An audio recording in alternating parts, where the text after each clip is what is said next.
So, good morning everyone. My name is Mian Iza Panta and this is my report. Conflict and dispute and conflict resolution strategies. So, conflict is defined as a clash between individuals arising out of a different in thoughts, process, attitude, understanding, interest, requirements, and even sometimes perception. A conflict results in heated argument, physical abuse, and definitely loss of peace and harmony. So when we say conflict is basically a clash or struggle or alitan or karang banggaan sa mga ideas, needs or interest kay kuan. Lahi-lahi man og opinion ang tao, lahi og pananaw ang tao, lahi og interest ang tao. Dili tanang tao same og pananaw sa kinabuhi or same og interest. Dili and dili pud same og batasan or gusto. So conflict does not always mean na mag-away or violence. Usay naray ka nang wala nagkasinabot or wala nasabtan ang opinion sa isa kay lahi pud ang ihang gusto. So ang importante dire is ang saan mo pag-handle or how the conflict is managed. It can either makatabang or kanang destructive. So for example sa family conflict, imuhang parents is gusto nila nga magkuha ka og course na engineering, tapos ikaw is dili day ka gusto. So maka-cause siya og tension sa family. So dispute, an argument or disagreement, especially an official one between, for example, workers and employers or two countries with a common border. So a dispute is more formal or more specific, unlike sa conflict which can be broad or emotional. So ang dispute is usually focus jud siya sa isa ka issue. Focus jud siya sa isa ka issue. Pwede siya mahitabo sa negosyo, sa employers or sa two countries for example kanang sa silingan nimo mura na nagalalis mo tungod sa kining yuta kay ang isa nay titulo tapos siya po dapat siya titulo. So kay dili man siya ma-handle, so it's either moadto sila sa barangay or sa court para si ang barangay or ang court magdikta kung constructive or destructive ba siya. Constructive means makatabang. Ang destructive means kanang nakakasama. Conflict resolution strategies is na siya 5 ka strategies. Number 1, avoiding. Number 2, competing. Number 3, accumulating. Number 4, collaborating. And number 5, compromising. So sa avoiding is number 1 is unassertive and uncooperative. So kanang masabot is dili nimo ginapaglaman imong side, dili sad ka motabang para ma-solve ang kana nga problema. So number 2 is when accommodating, the individual neglects his own concern to satisfy the concern of the other person. So iyang ginabuhat is atong ginabuhat para ma-avoid ang conflict is kanang idedma na lang, wala na lang kay idedma na lang nimo ang situation aron mag-iwas na lang sa samok. Number 3 is like avoidance. It can result in unresolved issue. So number 4 it's less helpful when one party accommodates another merely to preserve harmony or to avoid disruption. So ang downright ani kay wala na human or wala na solusyonan. Iwas samok lagi ka pero naa Japon ang problema, nagpabilin Japon ang problema. For example sa avoiding is nagsikuan kay igsuon. So nag-away sila kung kinsay magamit sa computer. So ang isa is instead na makig-argue siya, nilakaw na lang siya para maiwasan ang conflict, para dili na mo sumatilang away, or kumbaga dili na siya makig-argue, dili sad siya mangita og solusyon, kumbaga ginapili na lang niya ang maglikay kaysa makig-away.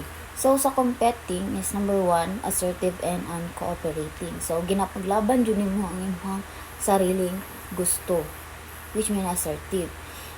Pero wala ka nakig-cooperate sa wala ka nakipag-cooperate sa uban. So number 2, an individual pursues his own concern at the other person expense.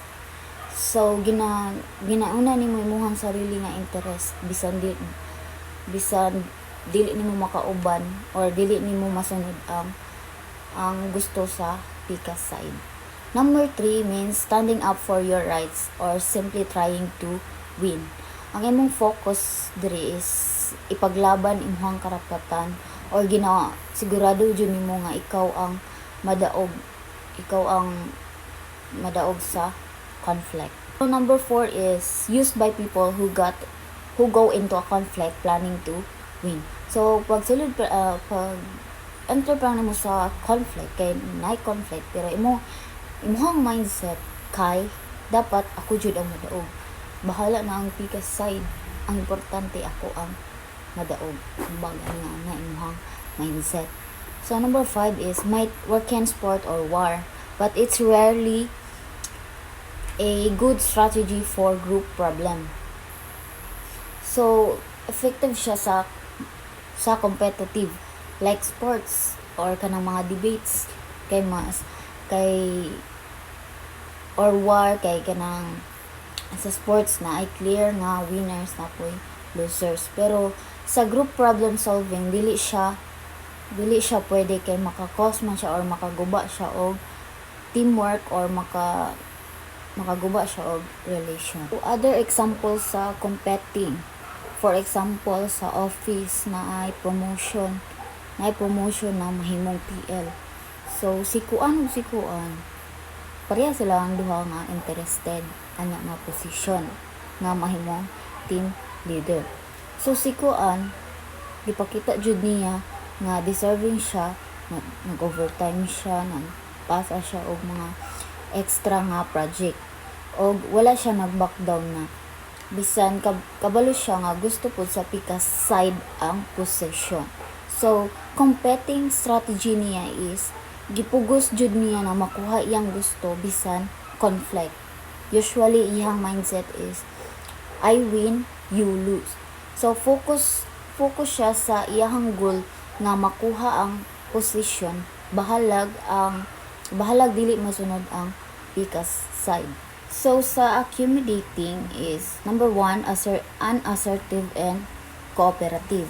So wala nimo gipaglaban imong sarili nimo nga gusto, pero willing ka nga makig-cooperate para masunod ang gusto sa uban. So number 2, when accommodating, the individual neglect his own concern to satisfy the concern of other person. So ginaset aside nimo imong sarili nga gusto or sarili nga needs or sarili nimo nga opinion para lang masunod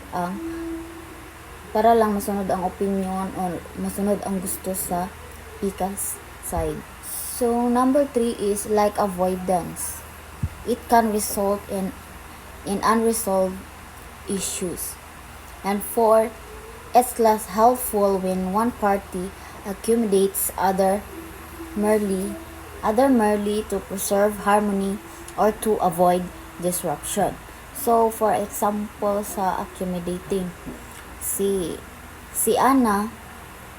Si Ana gusto niya sa Korean restaurant siya magkaon. Pero si May dili siya gusto, kay gusto niya sa Japanese. Kay si May dili gusto og away, gusto niya nga magkaon lang sila, peaceful lang ilang dinner. So nisugot siya sa gusto ni Ana. Nisugot siya sa gusto ni Ana. So ang accommodating strategy is mas ginauna nimo ang needs o gusto sa uban. Mura siya og sa same lang sila sa avoiding. Gusto nimo ginauna nimo ang gusto sa uban kaysa sa imong sarili para malikayan nimo ang conflict. So sa collaborating is ang number 1, it is both assertive and cooperative. So gina-share or ginahayag jud mo nimo imong sarili nga needs, imong sarili nga opinion. Tapos, at the same time, nakig-cooperate po ka sa PICAS. Number 2 is collaborating involves an attempt to work with others to find some solutions that fully satisfy their concern. So, ang inyong goal diri is, ilahang goal diri is, pangitaon nila ang win-win solution para pareho sila nga mas satisfy sa ilahang gibuhat or pareha nila makuha ang ilahang gusto. So, number 3 is collaborating between two persons might take the form of exploring a disagreement to learn from each other's insights or trying to find a creative solution to an interpersonal problem. So, instead nga mag-away, gigamit ninyo ang conflict para masabtan or makabuo mo og nindot na or makabuo mo og creative or nindot nga solution. So, for example, sa collaborating, for example, si Mia or si Mio kay group mates. So, si Mia, gusto siya magbuhat og research about mental health awareness. While si Mio kay gusto niya og kaning tungkol sa climate change. So, instead nga mag-away sila, nag-decide sila nga i-combine na lang ang ilahang ideas. Maghimo sila og research about sa effect of climate change on mental health. Murag ilang gi-combine ang ilahang gusto.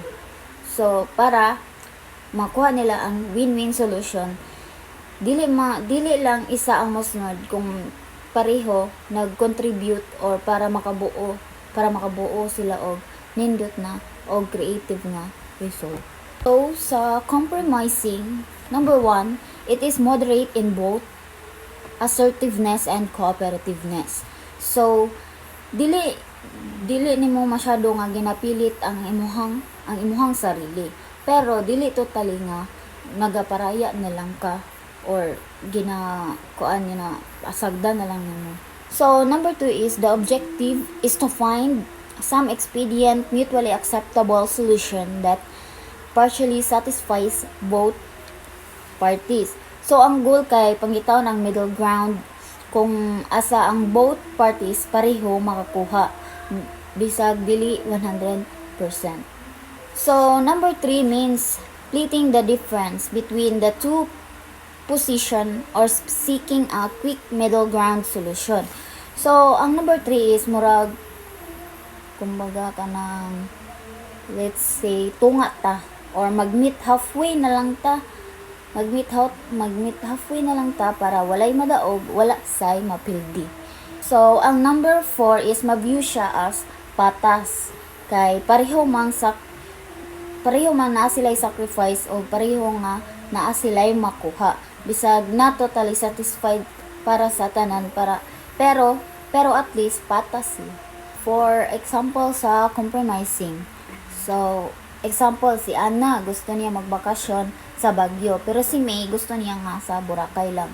Kay dili man sila magkasundo. So nag-decide sila nga instead nga 1 week sa isa ka lugar, ilang gibuhat is gitunga.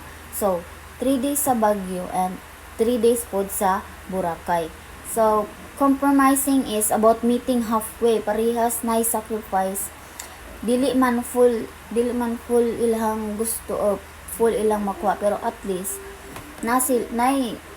natunga nila ang ilahang gusto.